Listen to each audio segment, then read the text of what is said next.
Boa tarde, está no ar para todo o Brasil e para todo mundo mais um vídeo no meu canal do YouTube. Eu desejo a todos uma ótima semana e hoje é dia do funcionário público. Eu quero desejar um ótimo feriado a todos os funcionários públicos que estão me assistindo agora. Então fique aí, não saia daí que você vai aprender hoje sobre o que? O tema de hoje eu não falei ainda. O tema de hoje é calendário. Contagem do tempo. Então fique aí que você vai aprender hoje como que foi que surgiu o calendário, né? E como que surgiu a contagem do tempo. Como as civilizações ao redor do mundo adotaram o calendário gregoriano, o padrão moderno e quase universal de contagem da passagem dos dias, meses e ano, a longa e muitas vezes complexa história do calendário revela que o homem primitivo calculava o tempo com base nos fenômenos naturais. Então, o homem primitivo ele calculava o tempo nos fenômenos naturais. Era com os fenômenos naturais que o homem primitivo calculava o tempo. O primeiro calendário completo criado pelos egípcios, por volta de 4.200 anos a.C., era baseado no ciclo lunar. O primeiro calendário criado foi pelos egípcios e tem como base o ciclo lunar. Eu vou mostrar para vocês a foto Observatório Pré-Histórico. Acredita-se que o Stonehenge, situado na planície de Salisbury, em Wiltshire, na Inglaterra, fosse um observatório solar em um local de culto religioso. Olha só, vou mostrar a foto para vocês aí de casa verem.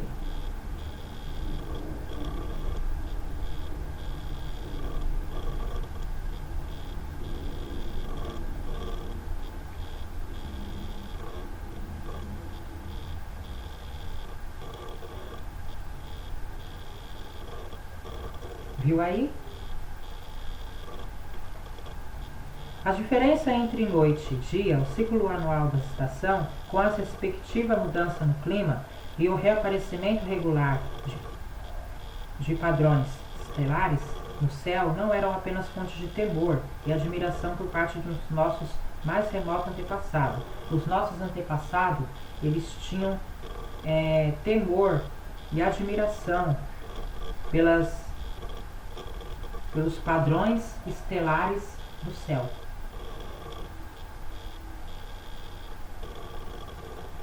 E os padrões estelares do céu não era apenas uma fonte de temor e admiração por parte dos nossos antepassados, eram também fontes de aprendizagem.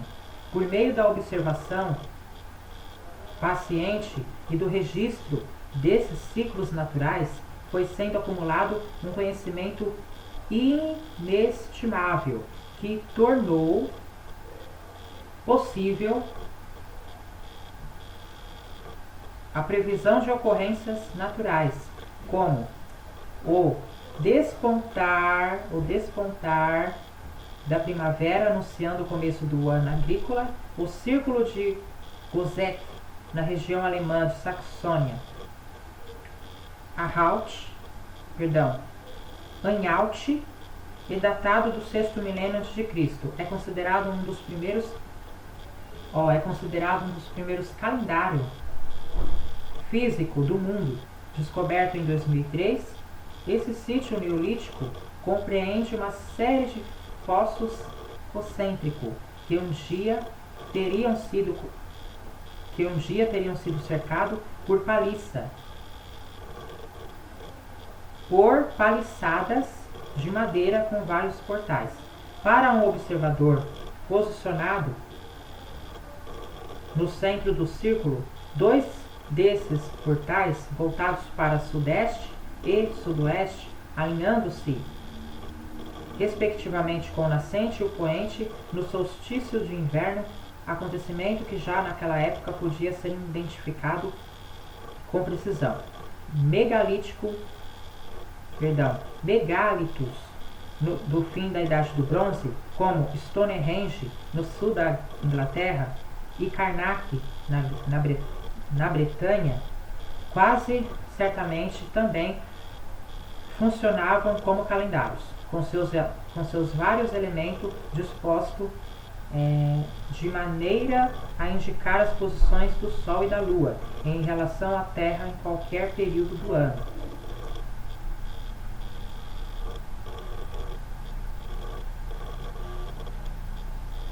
Agora eu vou falar do calendário sumério.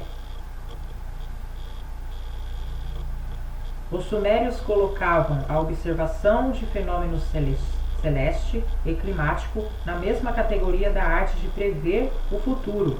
Por exemplo, por auspicação, a leitura das vísceras de animais sacrificados em busca de presságios. No entanto, o vasto conhecimento astronômico por eles reunido eram capazes de prever eclipses lunares, solstício e equinócios. Permitiu-lhe criar, no início do terceiro milênio a.C., o primeiro calendário lunar.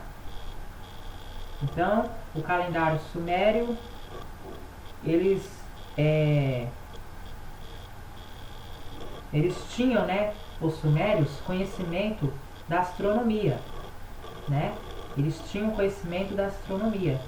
E aí, eles eram capazes, os sumérios, de prever eclipses lunares, solstício e equinócio. E foi aí que permitiu-lhes criar, o calendário no terceiro milênio a.C., que foi o primeiro calendário lunar criado pelos sumérios. Calendário mesopotâmico. Para os afazeres do dia a dia, os habitantes das cidades-estado da Mesopotâmia prescindiam do calendário oficial em favor de um simplificado ou esquemático que se baseava no calendário de 360 dias, utilizado pelos comerciantes na condução de seus negócios. Apenas na segunda metade do primeiro milênio a.C., os astrônomos reais da Babilônia conseguiram calcular a posição da Lua e do Sol, prestando especial atenção à distância entre esses dois corpos celestes e o horizonte. Então, os mesopotâmicos, eles estavam atentos. Os astrônomos da Babilônia. Os astrônomos da Babilônia, eles estavam atentos para as posições do Sol e as posições da Lua. Eles prestavam atenção na distância entre um e outro, Sol e Lua, Lua e Sol.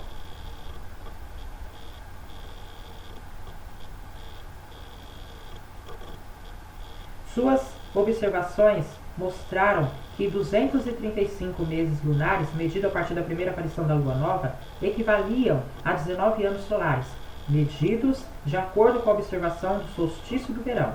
Baseados nessa conclusão, criaram um calendário lunisolar, no qual figurava um mês intercalar, cujo propósito era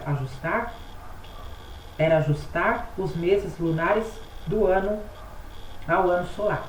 Eu vou mostrar para vocês a foto da marcação do tempo. O ser humano sempre sentiu a necessidade fundamental de marcar a passagem do tempo. E este pedaço de osso de rena com entalhes é um exemplo primitivo disso. Datado de 25 mil anos a.C., foi encontrado em Elisies, na região francesa da Dordogne. Os pictogramas são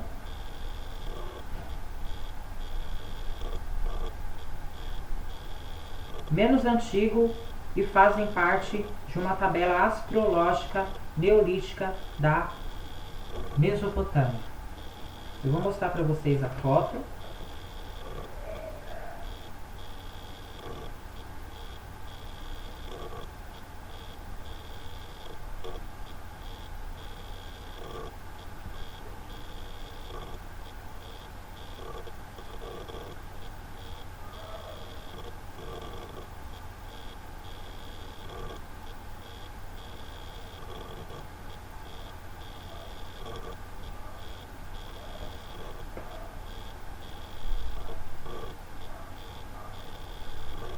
Medição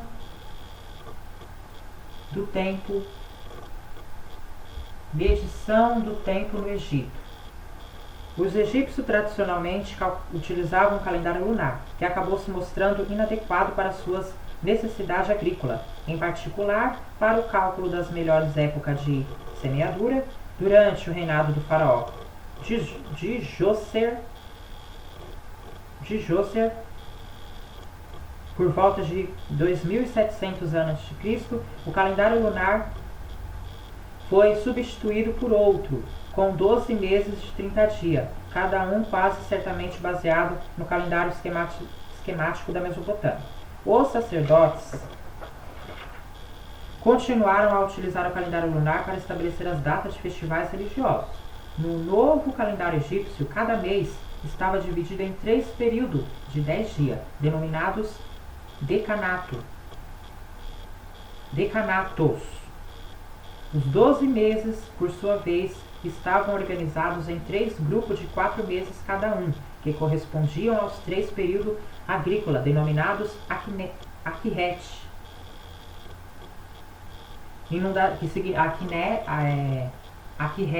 que significa inundação. Peret, que significa crescimento ou a germinação. Peret significa crescimento e germinação. Crescimento ou germinação.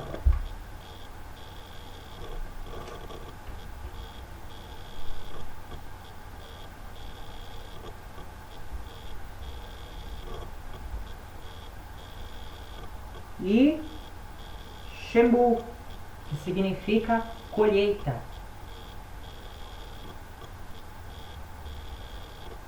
Fora desse esquema,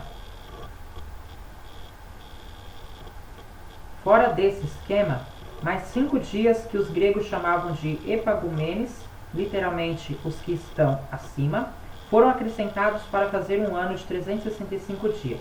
Eu vou mostrar para vocês aqui, escrito nas estrelas, figuras de animais simbolizando diversas constelações estão retratados neste afresco da tumba de Seti I, que foi sepultado no século XIII a.C., no Vale dos Reis. Na antiguidade, a astronomia era sinônimo de astrologia. Na antiguidade, a astronomia era sinônimo de astrologia. Eu vou mostrar a foto para vocês aí de casa verem.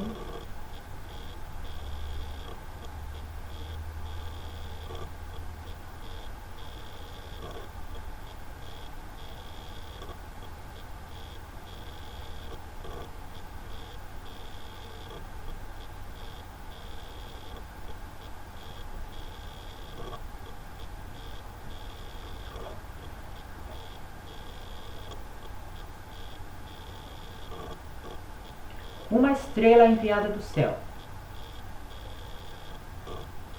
O ano egípcio antigo começava no 1 de Tote, que corresponde a 19 de julho no calendário gregoriano. Esse era o dia em que a estrela, chamada por eles de Sotis, Sirius, a estrela do cão, a mais brilhante do céu, reaparecia após um período de 70 dias de ocultação. A estrela aparece um pouco antes do nascer do sol, e os egípcios associavam-na à deusa Ísis, mulher de Osíris. Assim era bastante reverenciada e seu reaparecimento era celebrado por uma profusão de festivais. O calendário civis do Antigo Egito tinha 365 dias, ao passo que um ano real ou sideral, isto é, o período de translação da Terra em torno do Sol, é ligeiramente mais longo, com cerca de 365 dias e 6 horas. Com o tempo, e a civilização do Egito Antigo durou bastante tempo. Todas essas horas adicionais acabaram por gerar uma dissonância entre o ano civil e as estações do ano, e o que lhe valeu o nome de ano vago, entre aspas.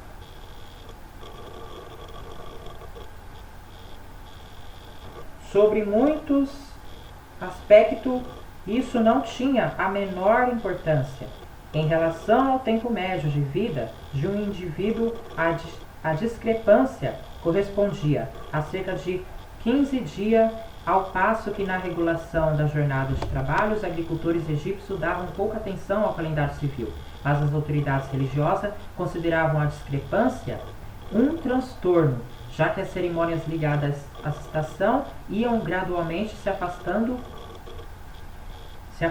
da época apropriada. O festival da colheita, por exemplo, acabava por acontecer no meio do inverno. Assim, em 238 a.C., o faraó Ptolomeu III Euergetes emitiu o decreto de Canopus, que introduzia um sexto dia epagomeno a cada 4 anos. Talvez o faraó esperasse a gratidão do clero, mas a reforma encontrou resistência, especialmente dos sacerdotes, e nunca foi adotada na prática.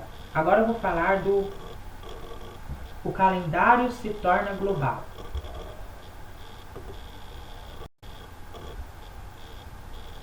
Os gregos herdaram dos babilônios o calendário lunisolar, com 12 meses de 30 dias, cada um, mas, como ele não estava em sintonia com a estação, as pessoas preferiam utilizar calendários chamados parapegmas, que ligavam as tarefas sazonais e a eventos astronômicos. Os parapegma coexistiam com os calendários oficiais, que eram prejudicados pelo desencontro entre os meses solares e lunares. Eventualmente foi criado um calendário de 354 dias, alternando meses cheios de 30 dias com meses vazios de 29 dias, ao qual mais tarde foi acrescentado, durante o governo de Solon em Atenas, por volta de 600 a.C., um mês intercalar de 30 dias a cada 2 anos. Esse mês ficou conhecido como mês embolísmico. Em Atenas, era inserido após o sexto mês do ano, denominado Poseidon, mas em outros lugares era, em geral, colocado no fim do ano. Mas esse sistema era inerentemente falho, pois criava um ano de 369 dias, demasiado longo se comparado ao ano solar. As reformas de César. Durante a maior parte da sua história, a República Romana utilizou um calendário lunar. O ano compreendia em 355 dias, dividido em 12 meses, de duração variada. Isso deixava o calendário com mais de 10 dias a menos do que o ano solar, de modo que esses meses intercalares eram ocasionalmente acrescentados para manter o calendário ajustado com as estações. Na época de Júlio César, o calendário já havia se tornado tão confuso que, após consultar o matemático Sócigenes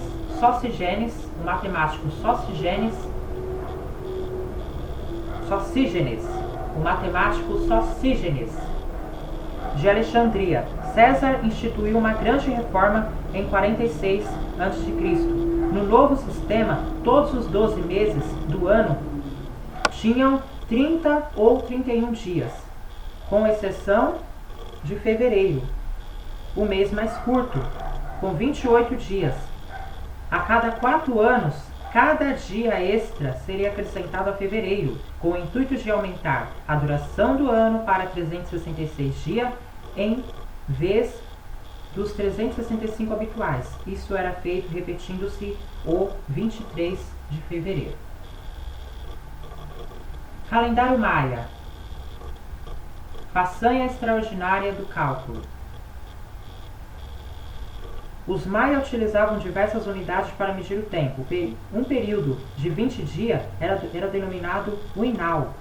18 uinaus faziam um tum, e 20 tuns faziam um catum. O catum, totalizando 7.200 dias ou 20 anos, era a unidade básica do chamado calendário de contagem longa, que continha um ciclo de 5.125 anos e podia ser usado para identificar qualquer dia contando-se o número de dias decorrido desde 11 de agosto de 3114 a.C., data que se acreditava ser o início da civilização maia. Os maia também criaram uma tabela precisa mostrando as fases e os eclipses da Lua, os eclipses solares e o trânsito de Vênus a olho nu. Calcularam o movimento do planeta Vênus com uma margem de erro de apenas 2 horas por um período de 500 anos. A capacidade dos maia de realizar cálculos extraordinários era resultado de seu domínio da matemática avançada, porque os maia, eles tinham domínio pela matemática, então por isso que eles criaram essa tabela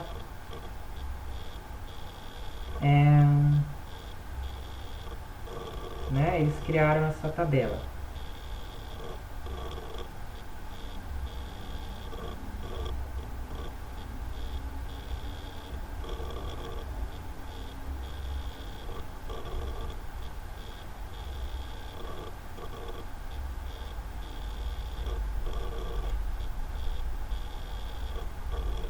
Nos primeiros anos antes de Cristo, eles já conheciam bem um sistema de rotação posicional e o conceito de zero, que só passou a ser conhecido na Europa Ocidental por volta de 1200 d.C., introduzido pelos árabes, que o trouxeram da Índia, mas talvez o aspecto mais surpreendente de concepção de tempo.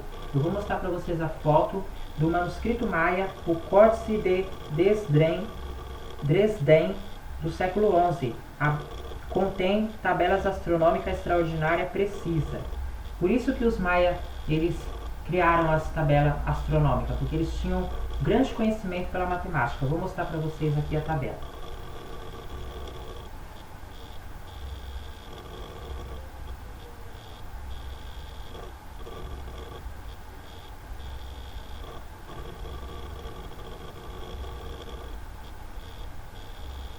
Aqui embaixo, ó, onde está o meu dedo, está a tabela.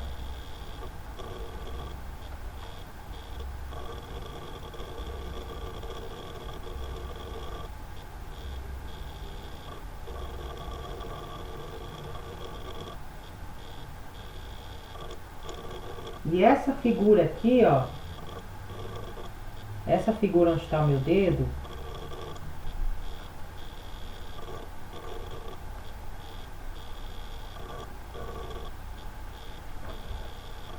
é o disco asteca. Ó, essa aqui, ó, é o disco asteca.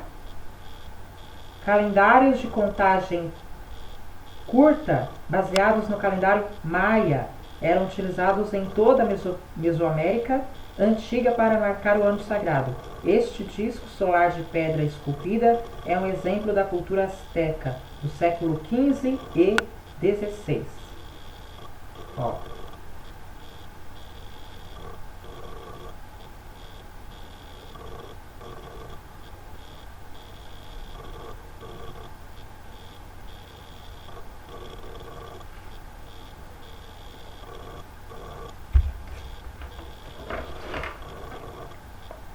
Vou mostrar para vocês a foto dos dias santificados e leitura do templo. Fragmentos de um calendário romano enumera os dias de jejum religioso, denominados amiterninos. Para ler o tempo, os egípcios utilizavam um relógio de sol. E o gnomon, que é esse aqui, ó. Esse aqui é o gnomon. Esse aqui, onde está o meu dedo, é o gnomon. Gnomon.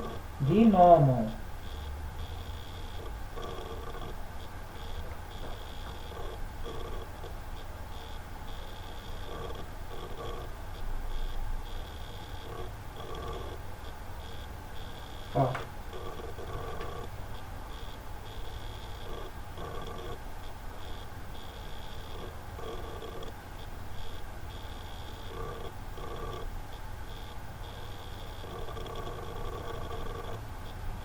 Viu aí?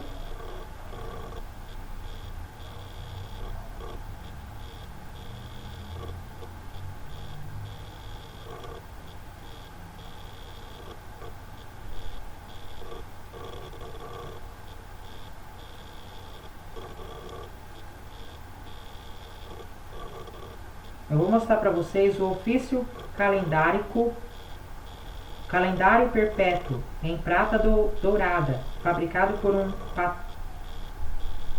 prateiro alemão do século XVIII, chamado Johann Martin.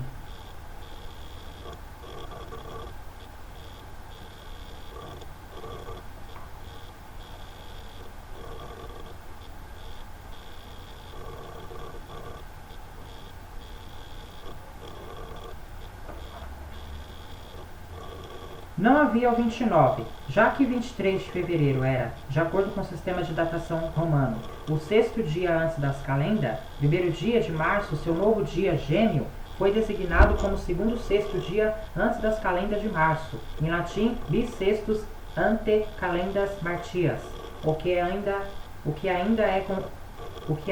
é evocado pelo termo ano bissexto. Também foi determinado que o equinócio vernal ou da primavera, quando o dia e a noite têm a mesma duração, cairia todos os anos em 25 de março. Para isso, o ano em que aconteceu a reforma, 708 Auce, Diab Urbe Condita, a fundação da cidade, ou 46 a.C., em termos modernos, foi aumentado em 90 dias. Por fim, o começo do ano foi fixado em 1º de janeiro, em vez de 1 de março. O calendário juliano permaneceu em uso por mais de 1500 anos, mas também acabou por registrar uma discrepância de vários dias em relação ao ano solar ou tropical. O ano solar tem precisamente 365.2.422 dias, enquanto o ano juliano durava, em média, 365,25 dias. Isso correspondia a uma diferença de um dia a cada 128 anos, ou cerca de 3 dias a cada 400 anos. Então, viu aí, pessoal? O calendário solar... O ano solar tem 365,2.422 dias. A chegada de Gregório XIII em 1582, durante as deliberações sobre a data em que a Páscoa cairia naquele ano, percebeu-se que o calendário juliano estava atrasado 10 dias em relação ao ano tropical. Desde o primeiro concílio de Niceia, em 325 d.C., a Páscoa era celebrada no primeiro domingo depois da lua cheia, que se seguia ao equinócio vernal, 21 de março. De forma alguma, a Páscoa podia cair antes de 22 de março ou após 25 de abril, mas em 1582, o equinócio vernal ocorreu em 11 de março, de acordo com o calendário, em vez de 21 de março. Para corrigir a discrepância, o Papa Gregório XIII propôs que a Igreja adotasse um novo calendário, que receberia seu nome, calendário gregoriano, para trazer o equinócio vernal de volta a 21 de março, que estava no ano 325, 10 dias teriam de ser perdido do calendário juliano. Em 1582, todo mundo católico pularia diretamente de 4 de outubro para 15 de outubro. Gregório também determinou que o número de anos bissexto a cada 400 anos seria reduzido de 100 para 97. Todos os anos divisíveis por 100 voltaram a ser anos regulares de 365 dias, exceto aos divisíveis por 400, que permaneceram anos bissexto. Então, só era anos bissexto aqueles anos que era dividido por 400. Se não fosse um número divisível por 400, não era considerado ano bissexto. Ano bissexto são todos os números que é divisível por 400. Bom, já que o Gregório III, o Gregório XIII, o 13º Gregório, ele criou o seu calendário para acabar com toda essa bagunça que estava tendo, né? O calendário dele, o calendário de Gregório, vai se expandir. E é onde eu vou entrar agora, na expansão do calendário gregoriano. No princípio, apenas países católico-romanos adotaram o novo calendário de Gregório. Espanha e Portugal instituíram simultaneamente a Roma, enquanto a França modificou seu sistema mais tarde, no mesmo ano. Quando de 9 de dezembro pulou-se para 20 de dezembro, a Polônia adotou o calendário em 1586, seguida pela Hungria no ano seguinte.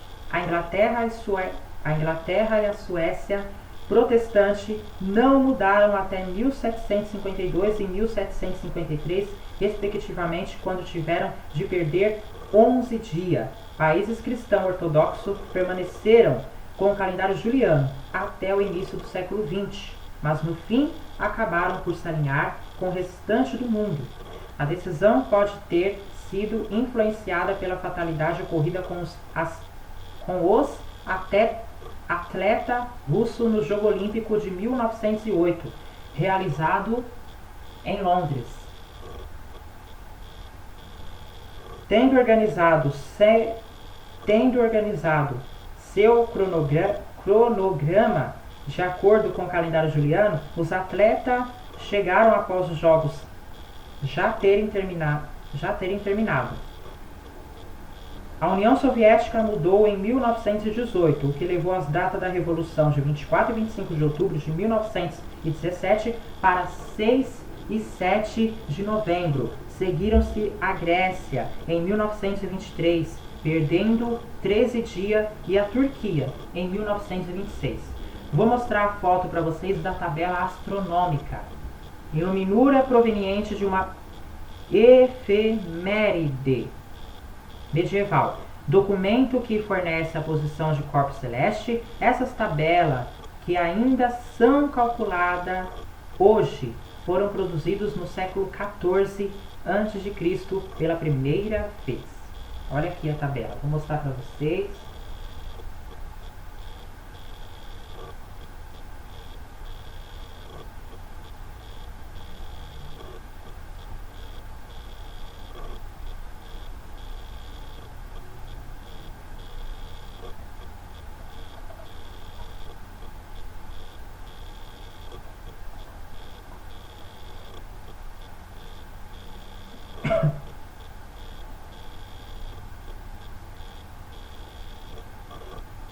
Os dias da semana. O calendário romano antigo seguia um sistema primitivo para batizar os dias, com determinados dias sendo usados como marcadores as calendas, primeiro dia do mês, as nona, quinto dia, e os ido, 13º dia. O sistema foi mais tarde substituído pela semana de 7 dias, tomada dos hebreus. Os dias da semana, de domingo a sábado, receberam respectivamente os nomes do Sol, dies solis, da Lua, dies lunae, e o dos planetas conhecidos na época dos romanos: Marte, dies Martis, Mercúrio, dies Mercurii, Júpiter, dies Jovis, Vênus, dies Veneris e Saturno, dies Saturni. Dies Saturni.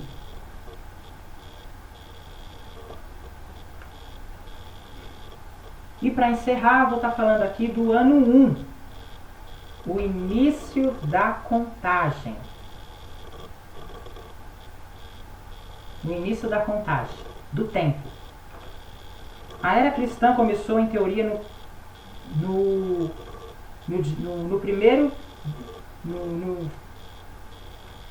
A era cristã começou em teoria no 1 de janeiro, seguinte ao nascimento de Cristo. Em termos romanos, isso corresponde ao 1 de janeiro de 754 AUC, que equivale ao início do ano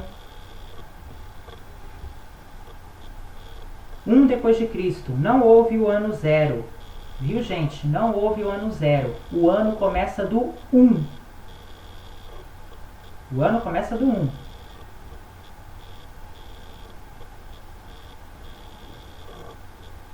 Pois o conceito de 0 ainda não existia. No entanto, acredita-se que essa data seja resultado de um erro cometido por um monge da Sítia, Dionísio, o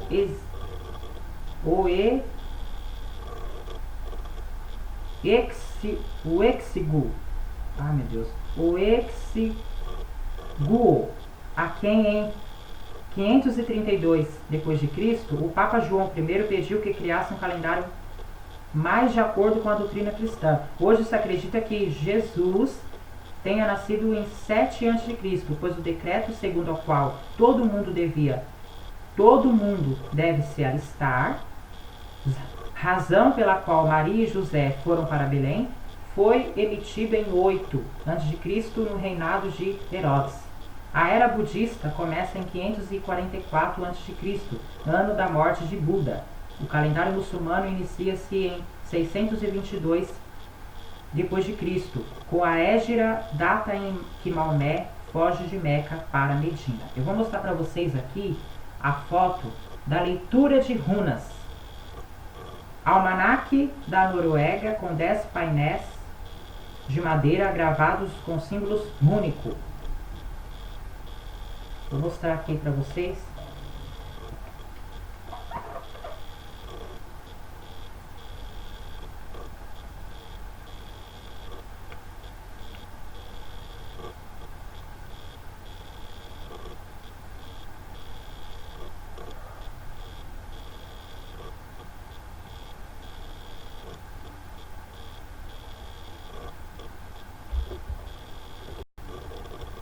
Então é isso, pessoal. Esse foi o tema de hoje. Espero que vocês tenham gostado. Então é isso.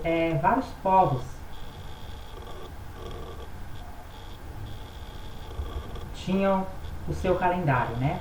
Para você ver que cada povo tinha o seu calendário. Então, se você gostou, se inscreve no meu canal se você não é inscrito. Já deixa seu like e até amanhã. Bom feriado a todos e até amanhã. Tchau!